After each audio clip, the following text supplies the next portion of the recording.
So the question is, are you exercising? Because Harvard MD psychiatrist John Ratty,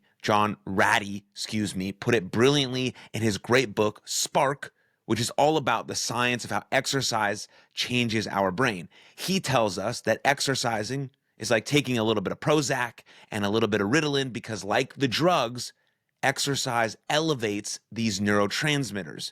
The bottom line, exercise balances neurotransmitters along with the rest of the neurochemicals in the brain. And we know, of course, a balanced brain is a very good thing. So again, I'm going to keep asking this question over and over again. Are you exercising? Are you moving your body? Do you have any physical activity plans? Or are you sedentary? So know this. A bunch of research has shown that exercising is as effective as Zoloft in reducing depression. You can bring people who are experiencing depression into a lab and randomly assign them a few different groups. One group takes an antidepressant pill, another group exercises, and another group does both. Then the researchers track their levels of depression. After a few months, guess what? The exercise group consistently outperforms the other groups. That's amazing that we know that through research. Unfortunately, exercise, doesn't have quite the same ad budget as the pharmaceuticals, so we don't see these results advertised at us on our TV everywhere, all day, every day.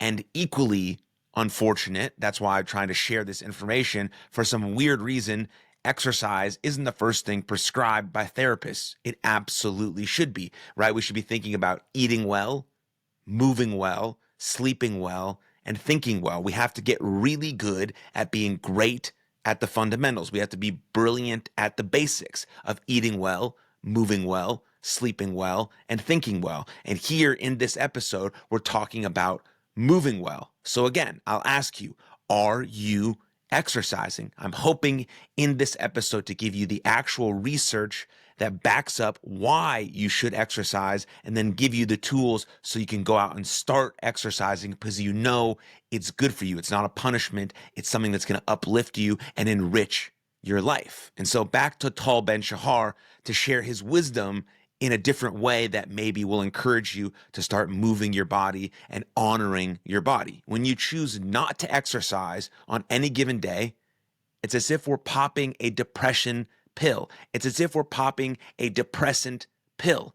We'd never do that, right? We'd never do that. So if you want to start an exercise routine or a physical activity routine or whatever it is, yes, the goal is 8,000 or 10,000 steps per day, but maybe you only get like 2,000 or 4,000 steps a day. Okay, so you want to make those habits too small to fail. Okay, so today I'm going to get 2,000 steps in. Then 3,000, then 4,000, then 5,000, 6,000, 7,000, 8,000, 9,000, 10,000. And now 6 months, 8 months down the line, you're consistently getting those steps in. You have to make your habits too small to fail at the beginning. You can't make them too big. Like I'm going to walk 10,000 steps every single day, even though you're very, very sedentary right now. It's just not going to work. You're going to feel like a failure. And I just don't want that for you. I want you to succeed and I want you to be able to make this habit stick. And so we have to make those habits too small to fail, right? Say you want to start going to the gym. Great. You want to start going to the gym 3 times a week for 45 minutes a piece. Great. Right now, you don't go at all. So a habit that's too small to fail is doing 1 jumping jack 1 day a week. Yes, that's small. Yes, it's tiny. Yes, it's going to take you a while to get actually into the gym. But when you do, it's going to be a habit. It's going to be a part of who you are, like showering every day or brushing your teeth, right? If you didn't shower or brush your teeth every day, you'd be stinky and smelly and no one would be around you, right? Don't do that with exercise. You've built that habit since you were very, very, very, very young. We have to do the same thing with exercise. I've been working out since I was 13, 14 years old. It's just a part of my being. I don't even think about it anymore. I just get up and I go to the gym. I get my steps in. I do jujitsu, and that's it. It's part of me.